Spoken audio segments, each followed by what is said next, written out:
STV 상생방송 좋아요, 구독 눌러주세요.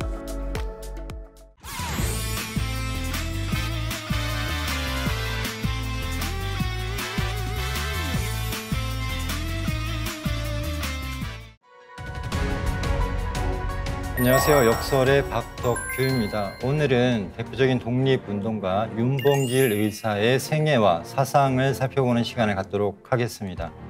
먼저 양력인데요. 1908년 충남 예산군 덕산면 실양리라는 곳에서 출생을 했습니다. 1918년에는 그러니까 11살이죠. 덕산공립보통학교에 입학을 했는데요. 지금의 초등학교에 해당이 됩니다. 당시의 학교에서 가르쳤던 교육은 말 그대로 식민지 교육이었습니다.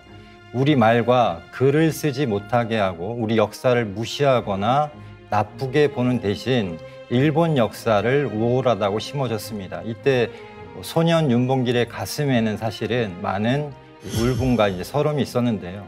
그 대표적인 예가 뭐냐면 이 짝꿍 중에 하나가 이 짝꿍이 일본인 교사가 따라해보라고 하면서 뭐라고 했냐면 와타시와 니혼진 데스, 나는 일본인입니다 라고 했는데 짝꿍이 그걸 따라한 겁니다. 그래서 윤봉길 의사가 나중에 하교 후에 이 친구를 데리고 가서 이 산에 가서 이제 두들겨 패면서 너가 정말 일본인이고 싶으면 얼굴부터 뜯어 고쳐라 라고 했다는 일화가 전해지고 있습니다. 1919년에는 아시는 것처럼 고종 황제가 승하를 하게 됩니다. 그런데 독살설이 돌게 되죠. 그래서 이걸 기점으로 해서 3.1 독립 만세 운동의 물결이 전국에 이제 휘몰아치게 됩니다. 그래서 윤이사의 고향인 덕산까지 이제 만세 운동이 벌어지는데요. 그 과정에서 이난수라고 하는 분이 순국을 하게 됩니다. 그래서 마을 청년들이 시신을 들고 헌병 주재소를 이렇게 쳐들어가고 하는 과정들을 이 11살 윤봉길이 보게 됩니다. 그래서 머리와 가슴에 독립이란 단어가 이제 각인이 되는데요. 이 날을 계기로 해서 전국에 폐교령이 내려지게 됩니다. 1921년부터 1928년까지 실제로 이제 1921년에 학교가 다시 문을 열고 서당 폐쇄령이 내리지만 이 윤이사는 오치서숙이라고 하는 지금 옛날로 치면 이제 서당이죠. 거기에 들어가서 공부를 계속 하게 됩니다. 이 훈장은 성삼문의 후손이었던 매곡 성주록입니다. 그래서 이분에게 이제 공부를 배우게 되는데요. 나중에 18살 때는 3권의 시집을 펴내기도 합니다. 그러니까 글도 굉장히 잘 썼던 거죠.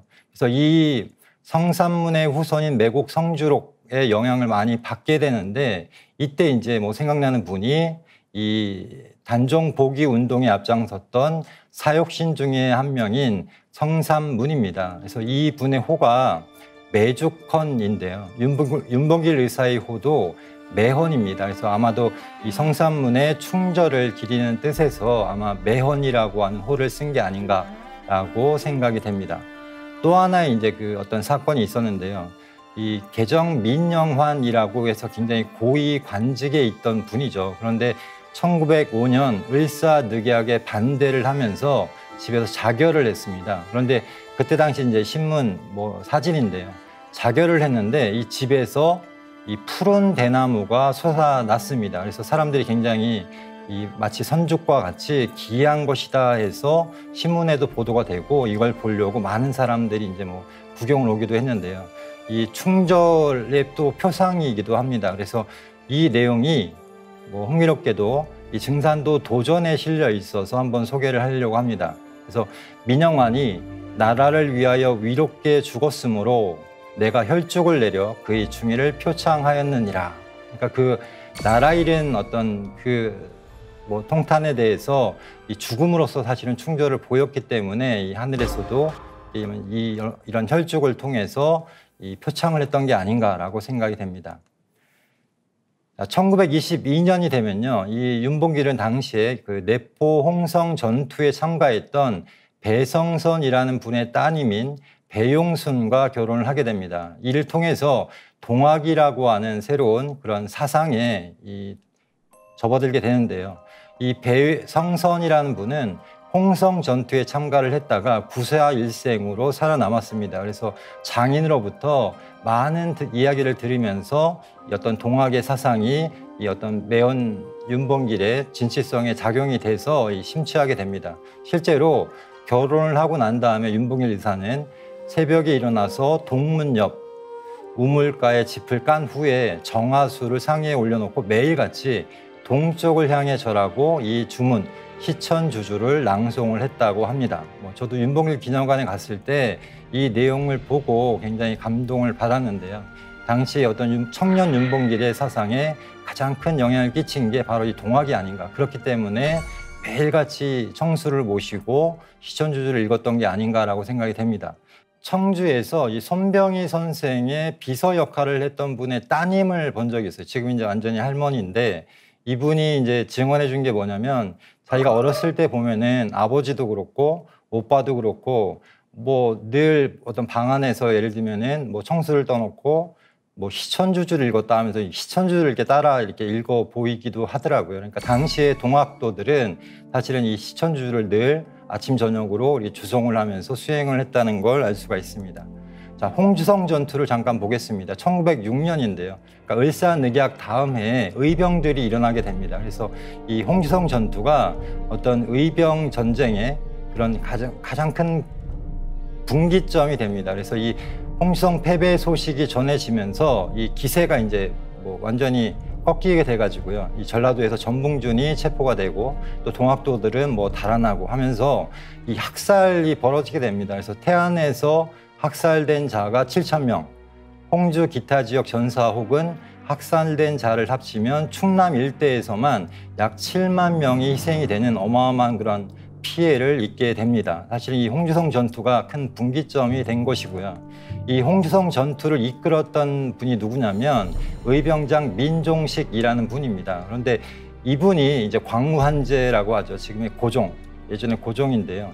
을사오적과 이토 히로부미를 처형할 것을 주장하는 글을 올리게 됩니다. 그런데 이때 고종이 어떤 말을 하냐면요.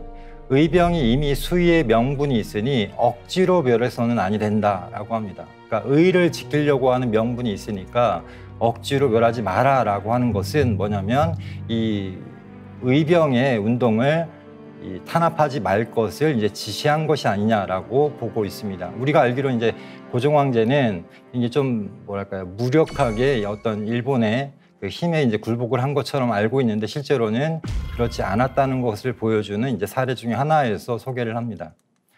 자, 1926년에요. 이 윤봉길 의사는 이 개벽지를 계속해서 이제 읽게 됩니다. 아시는 것처럼 개벽지는 천도교에서 발행한 잡지인데요.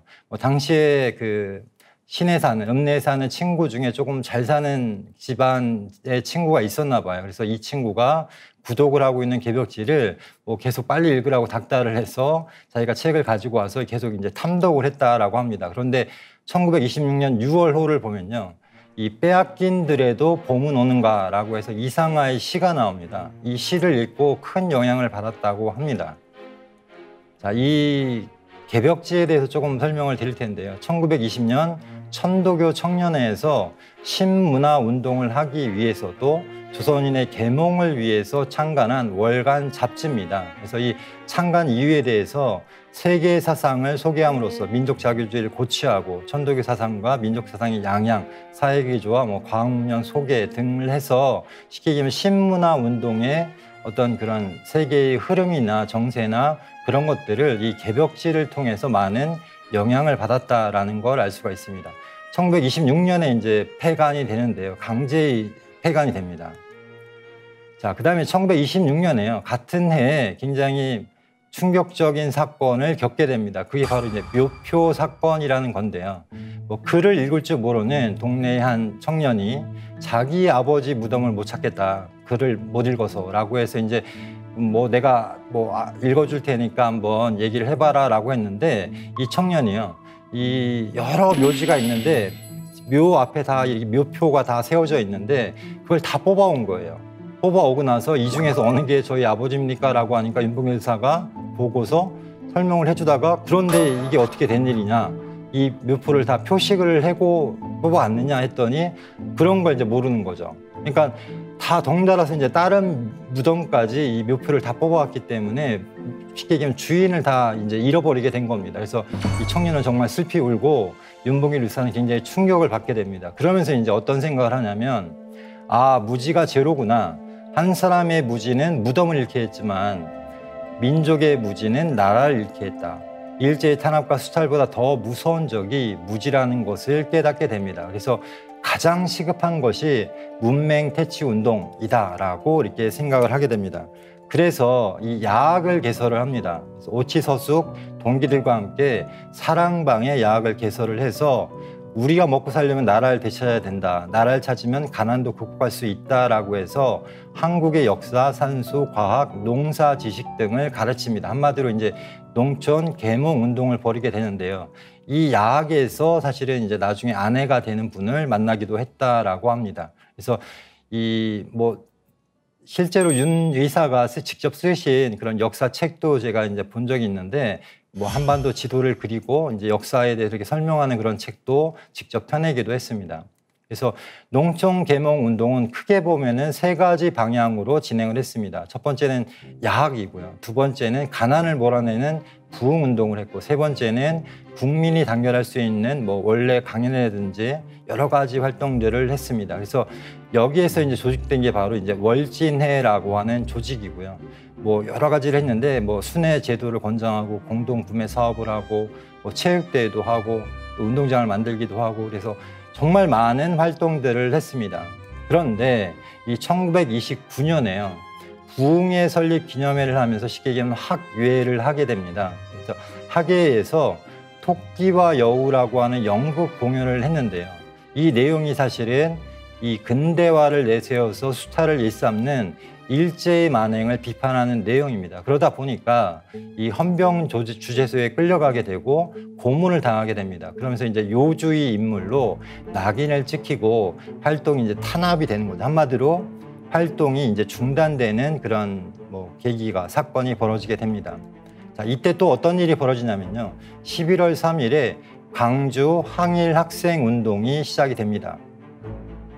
1929년 10월 30일 있죠. 나주역에서 일본 학생들이 이 조선 그 여학생의 이 댕기머리를 이렇게 잡는 그런 댕기머리 사건에서 이제 비롯돼서 기차 안에서 이 한국 학생과 일본 학생이 이제 쉽게 얘기하면 싸움이 벌어지게 됩니다. 그래서 그 싸움이 점점 커져서 기차역에 내리고 나서 싸움이 계속 벌어지다가 쉽게 얘기하면 경찰이 출동을 했는데 일본 학생들은 그냥 돌려보내고 조선 학생들은 구타를 하는 그런 사건이 벌어지게 돼요. 그래서 이게 전국적인 학생 운동으로 이제 확산이 됩니다. 그래서 실제 전체 중고등학생의 60%에 달하는 5만 4천 명의 학생이 참여를 합니다. 그중에서 이제 여학생들도 굉장히 조직적으로 참여를 해서 사진에 보시는 것처럼 가도 시위를 하고 남학생들도 이제 어깨동무를 하고 가도 시위를 하는 그런 사진이 남아 있습니다.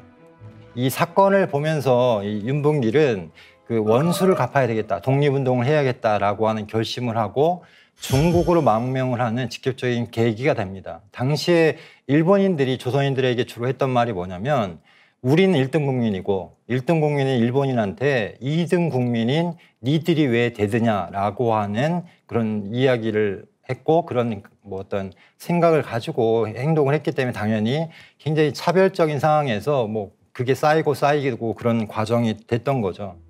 그래서 이 1930년 3월 6일 날 이 장구추걸 출가 생불안이라고 하는 이 글씨를 쓰고 그 책꽂이에 이제 몰래 놓고요. 그 아내에게 이제 물 한 그릇을 떠다 달라라고 했다고 합니다. 근데 평소에 아내한테 그렇게 심부름을 잘 안 시켰나 봐요. 그래서 이상하다라고 해서 이제 잠깐 얘기를 나누고 물끄러미 자고 있는 아이를 보고 잠이 들었는데 새벽에 이제 이 망명길에 오르게 됩니다. 이 글씨는 이제 윤희사의 친필을 여러 가지를 이제 조합을 해서 만든 겁니다. 당시에 썼던 글씨는 지금 보관이 안 된 것 같아요. 그래서 1931년에 청도에 도착을 하게 됩니다. 그래서 거기서 이제 아들에게 쓴 편지인데요. 종아, 너는 아비가 없음이 아니다. 너희 아비가 이상의 열매를 따기 위하여 잠시적 역행이지 한연세월로 영구적 전전이 아니다. 훗일에 다음에 따뜻한 악수와 따뜻한 키스로 만나자라고 하는데 실제로 이제 못 만나게 되죠. 그래서 1931년 8월 이제 집을 떠난 지 1년 반 만입니다. 여기 드디어 이제 상하이에 도착을 하게 되는데요. 당시 상해 임시정부는요, 굉장히 고민이 깊었습니다.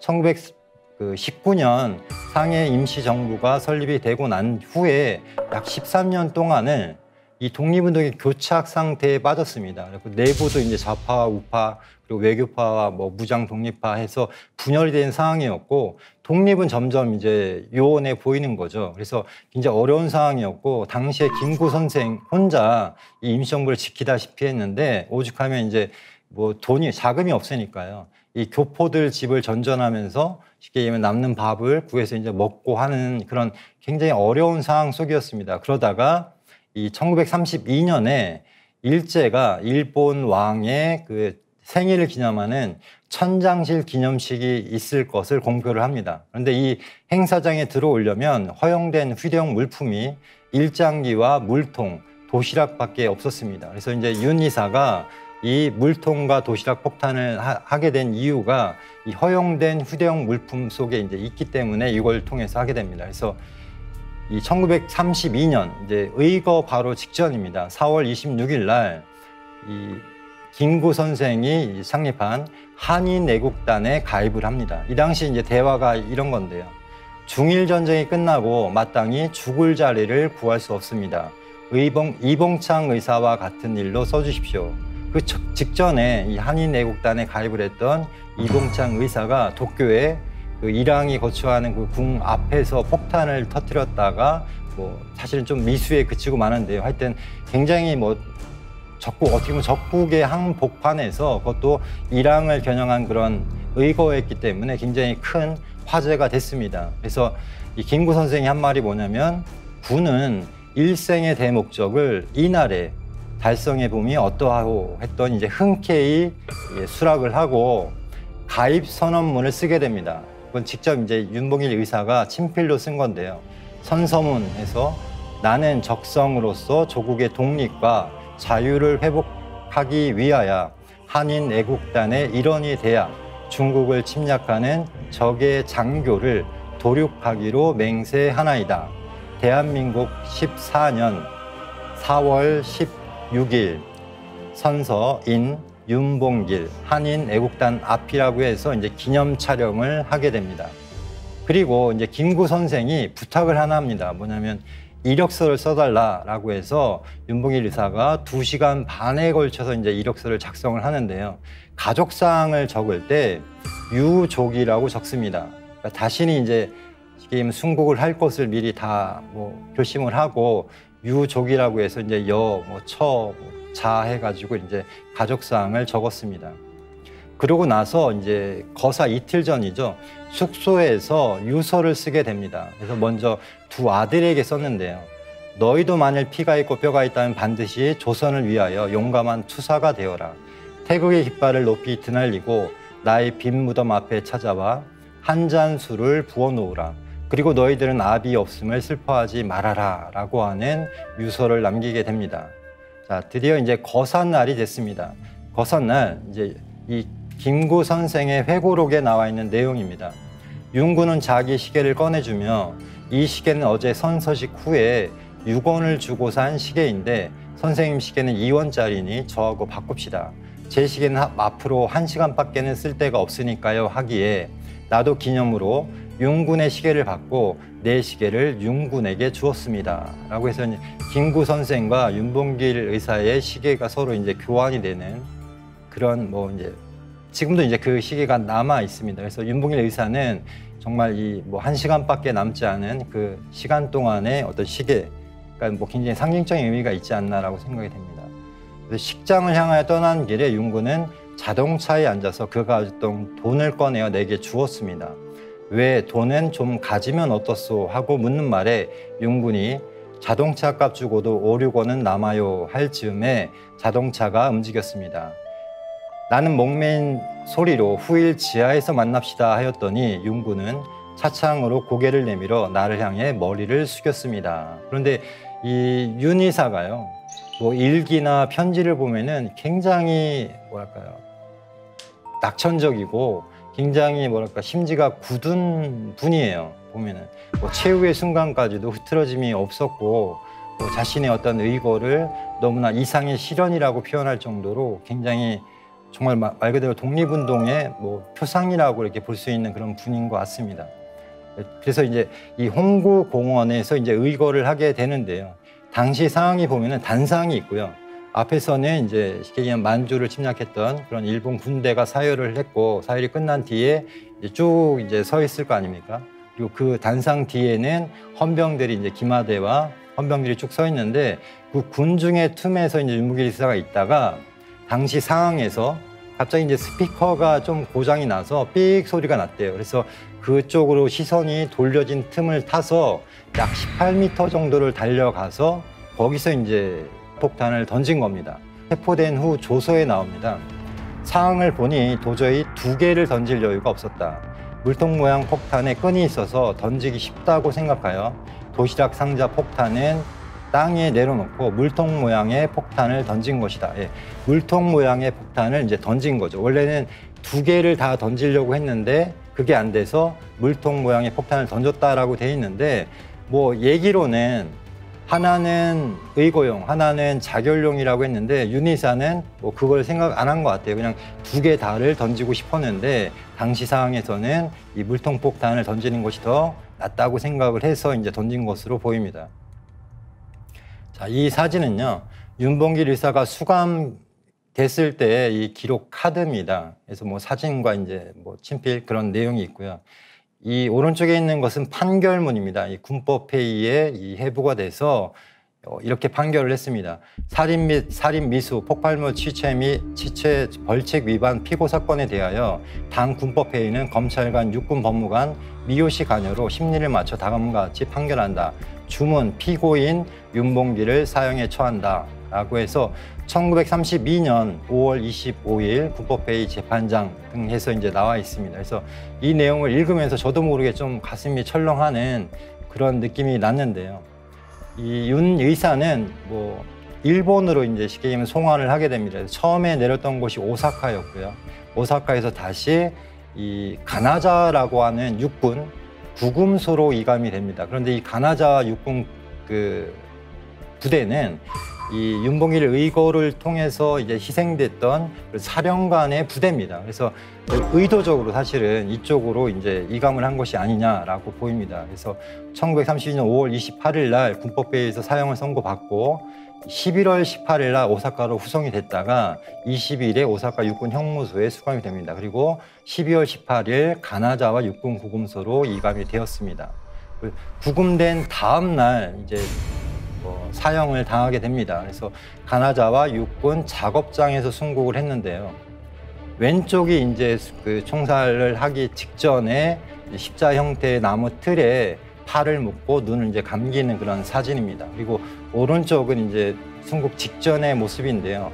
이 이마에 있는 그 점은 빨간색은 관역을 이제 표시를 한 겁니다.